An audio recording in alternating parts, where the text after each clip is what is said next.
seguindo então as propriedades coligativas, nossa última propriedade coligativa finalmente, né?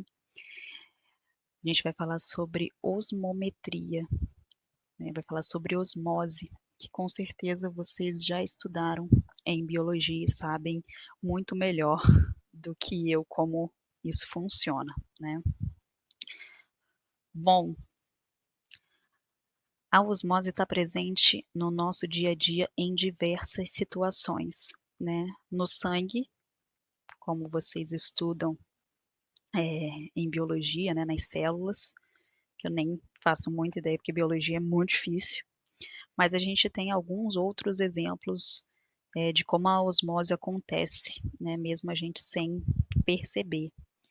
Então, quando a gente ganha um buquê de flores e coloca num vaso com água, por conta da osmose, a gente ter uma flor mais bonita por mais tempo, né? Do contrário, se a gente colocasse as flores numa água que tivesse sal, pela osmose também, as flores murchariam mais rápido ao invés de durarem por mais tempo.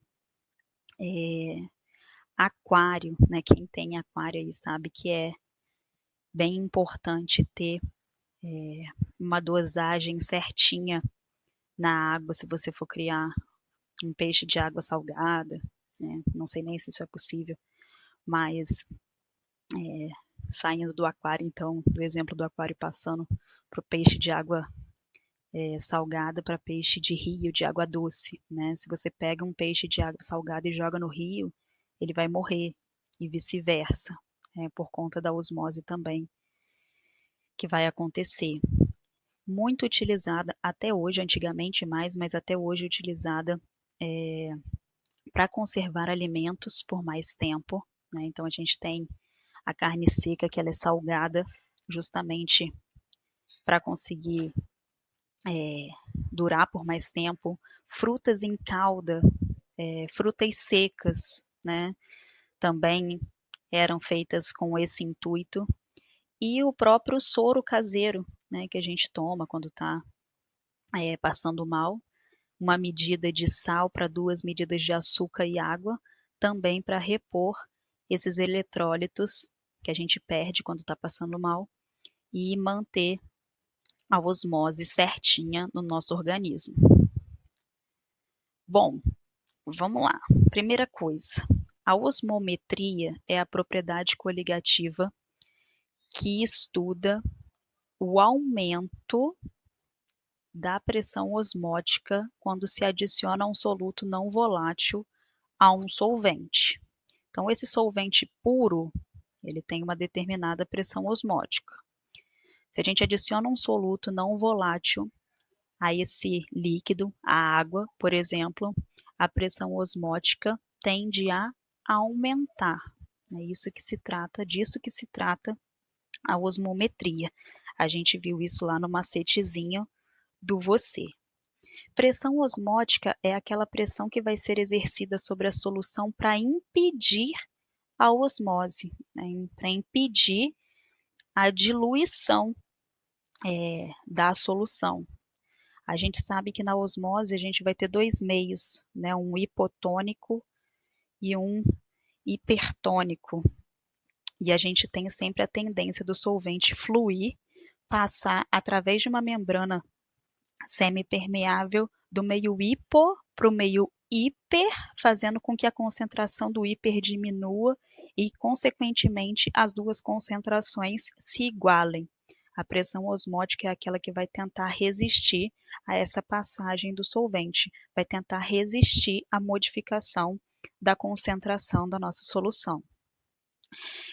O solvente, e para a osmose acontecer, ele tem que passar por uma membrana semipermeável. O que, que é isso? A membrana semipermeável é aquela que permite a passagem do solvente, mas não deixa passar soluto, né? Então, a ideia aqui é a gente passar o solvente para o meio hipertônico para conseguir fazer com que essa concentração caia e aconteça ali um equilíbrio entre as duas concentrações, chegando o mais próximo possível às duas concentrações, né, para a gente ter um meio isotônico no final. Um experimento que a gente podia fazer para comprovar isso que acontece é pegar uma rolha e introduzir tipo um canudo nessa rolha.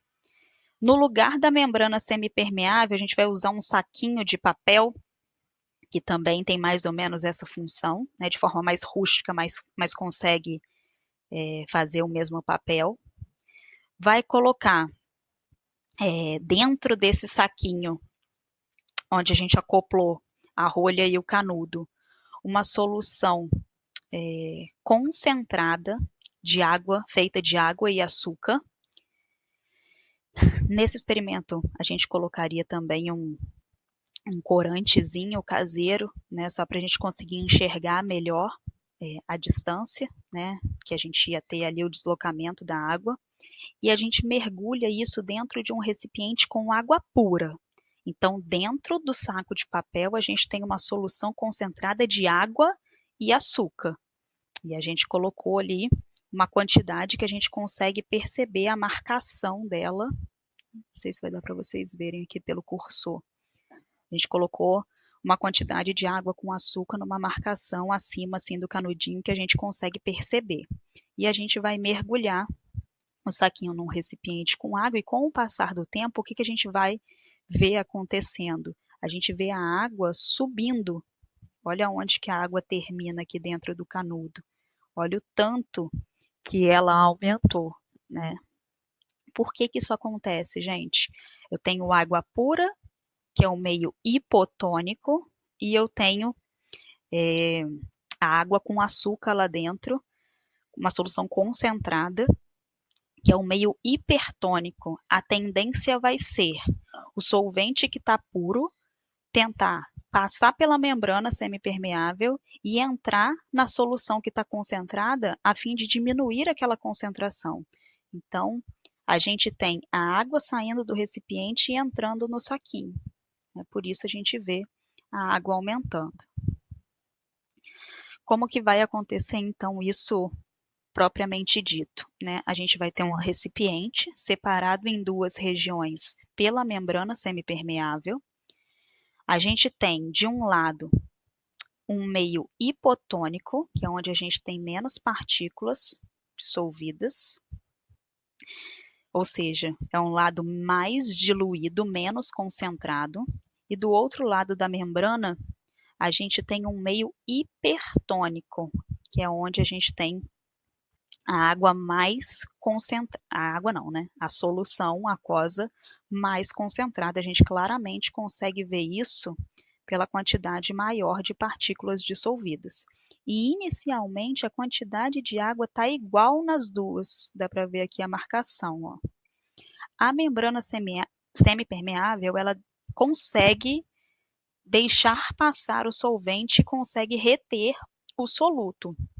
Porém, isso não acontece de forma espontânea, né? Uma pressão precisa ser aplicada, uma pressão mecânica precisa ser aplicada no lado hipo para conseguir empurrar e acelerar a passagem do solvente. O que vai ser a pressão osmótica, gente? A pressão osmótica ela é aplicada no sentido contrário à pressão mecânica que foi aplicada inicialmente para tentar resistir, para tentar não deixar passar o solvente. Então, já que a gente quer que esse solvente passe para a osmose acontecer, a gente tem que aplicar uma pressão mecânica maior do que a pressão de resistência, do que a pressão osmótica. E aí, conseguindo, né, com essa pressão maior, a gente faz o líquido passar, o solvente passar. A gente termina, então, a água que estava, o solvente que estava certinho nos dois lados do recipiente. Agora eu tenho muito mais água do lado hiper e menos água do lado hipo. Percebam que a quantidade de partículas continuou a mesma dos dois lados, porque não passa soluto pela membrana, só passa solvente. Então aqui a tentativa, né, a quantidade de solvente que vai passar é uma quantidade que faça o meio hipo ficar mais concentrado e o meio hiper ficar menos concentrado, numa tentativa de fazer com que as concentrações se igualem e a gente tenha um meio isotônico de mesma concentração, né? A gente sabe que concentração é massa sobre volume ou número de mol sobre volume. E aí a gente percebe que concentração e volume são grandezas inversamente proporcionais. Então, quanto maior o volume, menor a concentração, né? Então, quando eu aumentei o volume aqui do lado hiper, eu estou diminuindo a concentração. Do contrário, quando eu diminuo o volume, eu aumento a concentração. E aí eu consigo fazer as duas chegar no mesmo estágio. Uma continha que a gente vai fazer, que é o cálculo da pressão osmótica, a gente vai partir de uma fórmula já conhecida por nós, quando a gente estudando lá no primeiro ano gases, que é o PV igual a nRT. Pressão vezes o volume é igual ao número de mols que multiplica a constante dos gases ideais vezes a temperatura. É o famoso puta velha não recusa tarado. Todo mundo lembra dessa fórmula. Aqui o que a gente vai fazer? A gente vai substituir o P de pressão por π. E esse π, gente, é pressão osmótica, não é 3,14, tá? Não pode esquecer isso. Então, só para dar uma letra especial ali para essa pressão osmótica. A gente também pode pegar o número de mols, que é representado aqui pela letra N, e substituir, porque a gente sabe que número de mols é a massa do soluto sobre a massa da tabela, que é a massa molar. Então, ao invés de escrever N, eu posso escrever massa sobre massa molar. Isolando o π, já que a gente quer fazer o cálculo da pressão osmótica, eu posso descer dividindo com o volume, e a gente sabe que número de mol sobre volume é a concentração mol por litro. Então, a gente pode reescrever a fórmula inicial fazendo essas manipulações como π, que é a pressão osmótica, é igual a concentração mol por litro, vezes a constante dos gases ideais, que vale 0,082, vezes a temperatura. E é muito importante de lembrar que essa temperatura precisa estar em Kelvin, ok? E o π, que é a pressão osmótica, vai sair em atm a resposta. Vamos lá, um exemplo aqui para a gente conseguir fazer esse cálculo. Calcule a pressão osmótica a 27 graus Celsius de uma solução aquosa que contém 6 gramas de glicose. A glicose é uma molécula que tem massa molar de 180 gramas por mol, em 220 ml de solução. Então, a gente quer calcular o π, fazendo ali, ó, a formulazinha, né, jogando na fórmula e substituindo os valores, a gente descobre que π é igual a 1 atm. Aqui o que a gente tem que tomar cuidado? Não pode esquecer de passar o 820 para litro e o 27 graus Celsius para Kelvin, né? Então, quando eu joguei na fórmula, eu não joguei 820, eu joguei 0,82. Eu não joguei 27, eu joguei 300, né? E aqui coloquei em laranja, mas o próximo vídeo, né, o último vídeo dessa sequência, a gente vai falar sobre esses valores, que se a gente tiver uma solução iônica, a gente precisa levar em consideração a quantidade de partículas, né? Então, a nossa fórmula ficaria ainda multiplicada por I, que a gente vai falar na próxima aula. Então, cálculo que vai aparecer para vocês, muito tranquilo. Existe hoje uma tecnologia chamada osmose reversa. É uma tecnologia cara, porém já é vendida, que é uma tecnologia que consegue transformar água do mar ou algum tipo de água contaminada em água potável. Então, é como se fosse aí a nossa esperança para num futuro a gente, com a escassez de água, a gente consiga tendo água pura para beber, né? Então, aqui a gente tem uma osmose reversa. Então, aqui a gente vai querer que a água, que o solvente flua para o outro sentido, né? A gente quer separar a água, pensando na água do mar, a gente quer separar só as moléculas de água e deixar as moléculas de sal. Então, agora a pressão aplicada tem que ser do lado mais concentrado, para conseguir fazer a água pura passar, né? Bom, gente, terminamos as 4 propriedades coligativas.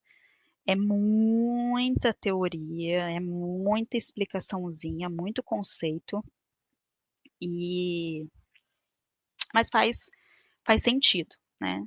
O próximo vídeo a gente vai falar sobre aspectos quantitativos das propriedades coligativas. Então, a gente vai passar aos cálculos. Tudo que a gente viu até então foi qualitativo. A gente viu o conceito, os exemplos, o dia a dia, o macete, como cada coisa funciona, o que cada coisa significa, né? E agora a gente passa para os cálculos, ok? Beijinho, galera, até a próxima.